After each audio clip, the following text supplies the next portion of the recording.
Hi friends, this is Prakash Thapa. பத்தமில்ல வீணான வார்த்தைகளை நான் பேசும் வெளியேறும் ரசிப்பாய்.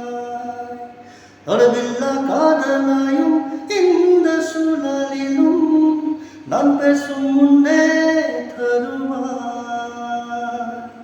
உன்முக தசைகளில் எங்கே விக்கம் உள்ளதென்று நீ பேசும் நேரம் இளம் நானும் தேடி பார்ப்பேன். குல்காய்ச்சல் ஏதும் வந்தால் உன்னுள்ளே நானும் வந்தால் மெதுவாய் சரியாய்